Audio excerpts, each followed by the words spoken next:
மக்களே வணக்கம். உங்களை யாராவது நம்ப வச்சு பெரிய ஒரு அமௌண்ட் பணத்தை வாங்கி ஏமாத்தியிருக்காங்களா? அப்படி ஏமாத்துனவங்க உங்கள் மேலேயே கேஸ் கொடுத்துருக்காங்களா? அப்படி உங்கள் வாழ்க்கையில் ஒரு முறை அந்த மாதிரி ஒரு ரூ. 1,00,000 உங்ககிட்ட வாங்கிட்டாங்க. வாங்கிட்டு நான் உங்ககிட்ட பணம் அப்படி ஒன்று வாங்கவே இல்லைன்னு சொல்லிட்டு உங்கள் மேலேயே ஒரு பொய் கேஸ் கொடுத்துட்டா நீங்கள் அவங்கள என்ன பண்ணுவீங்க?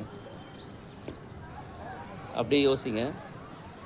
அப்படி ஒரு சம்பவம் பிரபஞ்சன் அவர்கள் எழுதிய அபஸ்வரம் அப்படின்ற ஒரு சிறுகதையில் நடந்திருக்கு. அதை பற்றி நம்ம பேசலாம். சிறுகதையின் தலைப்பு அவ்வளோ சாதாரணமாக உங்களுக்கு புரியாது.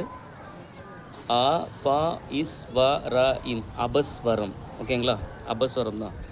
நீங்கள் அந்த தலைப்புக்கு என்ன பொருள் நீங்கள் தேடுங்க. இந்த கதையில் தொடக்கமாக ஒரு 70 வயது மதிக்கத்தக்க அப்பா தன்னுடைய மகன்கிட்ட கேட்பார், இன்றைக்கி ஒரு நாள் வேலைக்கு லீவ் போட முடியுமாப்பா? தழுதழுத்த குரலில் கேட்பார். அந்த மகன் புரிஞ்சுக்குவார், சரி நான் லீவ் போடுறேன்ப்பா. ஏன்னா கோர்ட்டுக்கு போனோடனே அந்த நீதிபதி கேட்பார், நீங்கள் அவர்கிட்ட பணம் வாங்கினது உண்மை தானே? குமாரசாமின்றவர்கிட்ட 1,00,000 வாங்கியிருக்கிறீங்கள அப்படின்னு. ஆமாம், நான் வாங்கியிருக்கேன். சரி, ஏன் அதை இன்னும் நீங்கள் கொடுக்கல? இப்போதைக்கு கையில் எதுவும் இல்லை, ஒரு வீடு இருக்குது, நான் அதை விற்று கொடுத்துட்றேன், எனக்கு கொஞ்சம் டைம் கொடுங்கன்னு கேட்குறாரு. இப்படி ஒரு காட்சி முடியுது. உண்மையில் என்ன நடந்துச்சு அப்படின்னா, இந்த குமாரசாமின்றவர் யாருமே இல்லாதப்போ தஞ்சாவூர்லேருந்து பாண்டிச்சேரிக்கு வந்து பிழைப்புக்காக தெரியாத இடத்துல உதவி தேடுவாங்க தெரியுமா? யாராவது ஒரு ஆள் நம்மளுக்கு உதவ மாட்டாங்களா அப்படின்னு. அப்படி உதவுனவர் தான் இந்த நபர். குமாரசாமி ஒரு 1,00,000 பணம் இவர்கிட்ட நல்லா பழகி அதுக்கப்புறம் அவருடைய வாழ்வாதாரத்துக்காக வாங்குறாரு. இவர் ரொம்ப நம்பிக்கையாக ஒருத்தர்கிட்ட இந்த பணத்தை வாங்கி கொடுக்குறாரு. வாங்கி அவர் நல்ல வாழ்க்கையில் செட்டில் ஆனதுக்கப்புறம் நான் ஏன் இதை திருப்பி தரணும் அப்படின்னு சொல்லி அவர் மேலே ஒரு பொய் கேஸ் போட்டு, அந்த சொல்லுவாங்க தெரியுங்களா ஒரு பழமொழி, சங்கு சுட்டாலும் இல்லை அது பலன்னு ஆகும், மேன்மக்கள் அப்படின்னு. இவருக்கு நல்லா தெரியுது தன்னை இவன் ஏமாத்துறான்னு. ஒரே ஒரு வார்த்தை அந்த நீதிபதிக்கிட்ட, நான் பணம் இவருக்கு வாங்கி கொடுத்தேன், ஆனால் இவர் என் மேலே பொய் கேஸ் போட்டிருக்காருன்னு இவர் ஒரு வார்த்தை சொன்னால் கூட இவர் பக்கம் தீர்ப்பு மாறுவதற்கான வாய்ப்பு இருக்குது. ஆனால் இவர் அது மறுக்கிறாரு. நான் தான் கொடுத்துட்டேன்னு ஒத்துக்கினார், நான் தான் வாங்கிட்டேன்னு ஒத்துக்கினார். இவருடைய அந்த குமாரசாமின்றவருடைய மனைவி இருக்காங்க பார்த்தீங்களா, ஒரு காரில் வராங்க.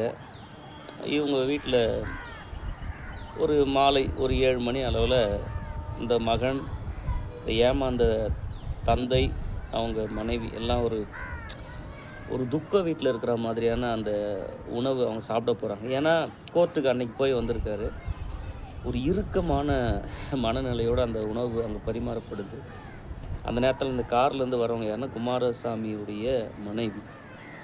வந்தவங்கள இந்த மனுஷனுடைய பண்பு பாருங்கள், எவ்வளோ பெரிய ஒரு துரோகம் இழைத்த அவனுடைய மனைவி வராங்க.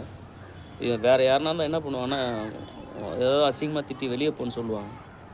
ஆனால் இந்த நபர், வாமா அவங்களுக்கு ஒரு இலை போடு அப்படின்னு சொல்லி அவங்கள கனிவாக பேசி சாப்பிட வைக்கிறாரு.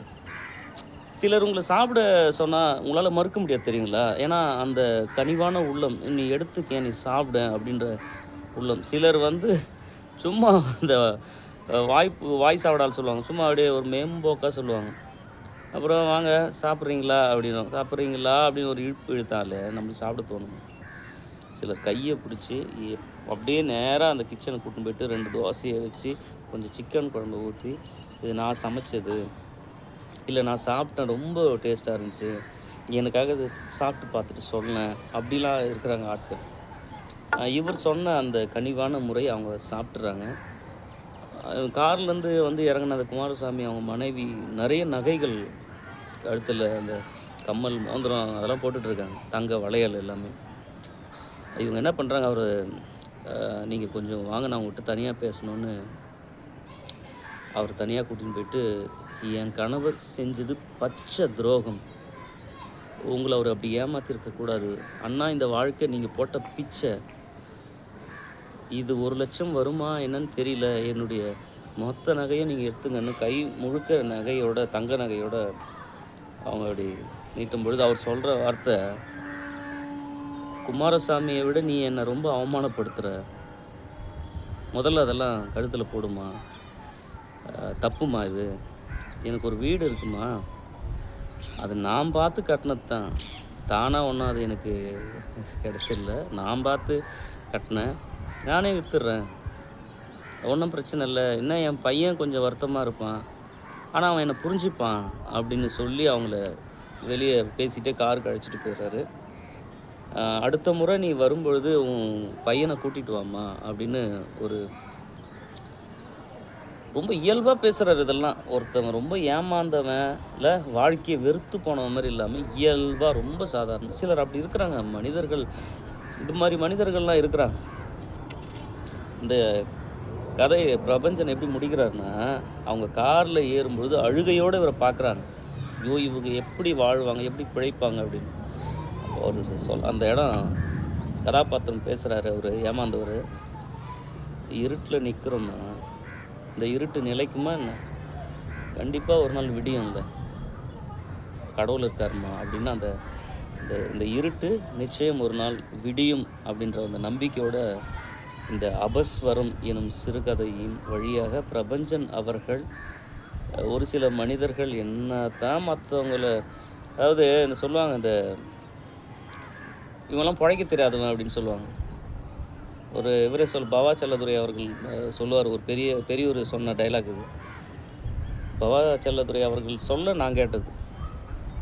பிரபஞ்சனை சொல்லுவாங்களாம்.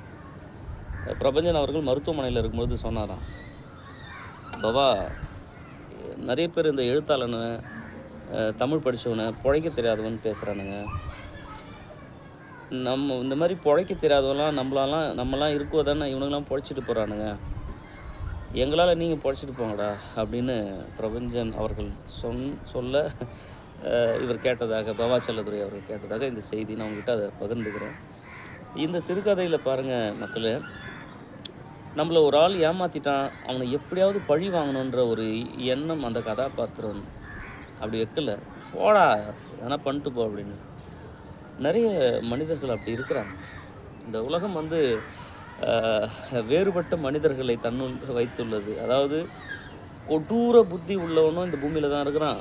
மென்மையான குணம் படைத்த இந்த 1,00,000 கொடுத்துட்டு நான் அந்த பணம் அவர்கிட்ட நான் கொடுக்கவே இல்லை, அவர் சொன்ன கேஸு, ஆமாம் என் மேலே தப்பு இருக்குதுன்னு அந்த தண்டனைக்கு தன்னை தயார்படுத்திக்கிற பெரிய மனிதர்கள்லாம் இந்த உலகத்தில் இன்னும் வாழ்ந்து கொண்டிருக்கிறார்கள். நல்லோர் ஒருவர் உளர் எனில் அவர் பொருட்டு எல்லாருக்கும் பெய்யும் மாமழைன்னு வள்ளுவர் சொன்ன மாதிரி அங்கங்கே மழை பெய்யுறது, கண்டிப்பாக அந்த ஊரில் யாரோ ஒரு நல்லவன் இருக்கிறான் அப்படின்ற மாதிரி செய்தி. நகைச்சுவையாக ஒன்று சொல்லுவாங்க, ஒரு பஸ் ஸ்டாண்டில் பெரிய மழை வருது, அப்போது வானத்துலேருந்து ஒரு செய்தி வருது, உங்கள் கூட்டத்தில் ஒரு கெட்டவன் இருக்கிறான், நான் அவனை மட்டும்தான் சாவடிக்கணும், ஒழுங்கு மரியாதை அந்த கெட்டவன் அந்த மரத்தை தொட்டுட்டு வா அப்படின்னு சொல்லும்பொழுது, அந்த மரத்தை கெட்டவன் தொடும்போது அவன் மேலே மின்னல் பாஞ்சு அவன் சாவ போகிறான். பஸ் ஸ்டாண்டில் எல்லாருக்குள்ளேயும் ஒரே போட்டி, யார் போகிறது என்ன ஏது. ஏன்னா ஒரே ஒரு கெட்டவன் தான். இப்போது ஒரு ஆளாக போய் தொடுறாங்க, தொட்டுட்டு வேறு ஒரு இடத்துல போய் நின்றுடுறாங்க. அப்படி எல்லோரும் போயிட்டாங்க. இப்போ எல்லோரும் யோசிச்சுக்கிறான், அந்த கடைசியாக அந்த ஒரு ஆள் அவன் தான் கெட்டவன், அடா பாவி மோசமானவன், இவ்வளோ நாள் எங்கள் கூட சுற்றி தேடான்னு எல்லோரும் ஒட்டு மொத்தமாக திட்டுவாங்க. அவன் போய் அந்த ஒரு ஆள் மரத்தை தொடுவான், பெரிய மின்னல் பாஞ்சு எல்லோரும் செத்துருவாங்க, அந்த ஒருத்தவன் மட்டும் உயிரோடு இருப்பான். எதுக்காக இந்த கதை அப்படின்னா, நம்மளுக்குள்ளே ஒரு நல்லவன் இருக்கிறான், அந்த ஒரு நல்லவன் தான் இந்த உலகம் அப்படின்னு எல்லாருமே ஏமாந்துட்டுருக்காங்க. இந்த உலகம் நல்லது கெட்டதுன்ற அந்த 2 விஷயத்தோடு தான் இந்த உலகம் இயங்கிட்டு இருக்கு. இலக்கியம் மட்டும்தான் அது சொல்லும். சில நேரங்களில் பொய் ரொம்ப அழகில்லை. வள்ளுவர் சொல்லுவார், பொய்மையும் வாய்மை எடுத்து புரை தீர்ந்த நன்மை பயக்கும். அந்த வகையில் இந்த உலகம் வந்து கலவையானது. நான் ரொம்ப ஒரு நேர்மையானவன், அ நான் மட்டும் தான் இந்த உலகம்னு நெனச்சா எப்படிங்க இந்த உலகம் இயங்கும்? மன்னிக்க பழகுங்கள். இல்ல சில நேரங்கள்ல ஒரு சிலர் பெரிய தப்பு பண்ணிட்டா அவங்கள மன்னிக்க நீங்க முயற்சி செய்யுங்க. ஆ இந்த கலவையான உலகத்தில் அ ஊரோடு ஒத்து வாழ்ந்து, சிலருடைய தவறுகளை பெரிதுபடுத்தாமல், வாய்ப்பு கிடைக்கும் பொழுது அவர்களை தோழராக மாற்றிக்கொள்ள நீங்களும் ஒரு முன்னெடுப்பை எடுத்தீர்கள் என்றால், இந்த உலகம் எல்லோருக்குமானது என்ற ஒரு அற்புதமான சிந்தனையோடு இந்த பதிவை நிறுத்திக் கொள்கிறேன். நன்றி. வணக்கம்.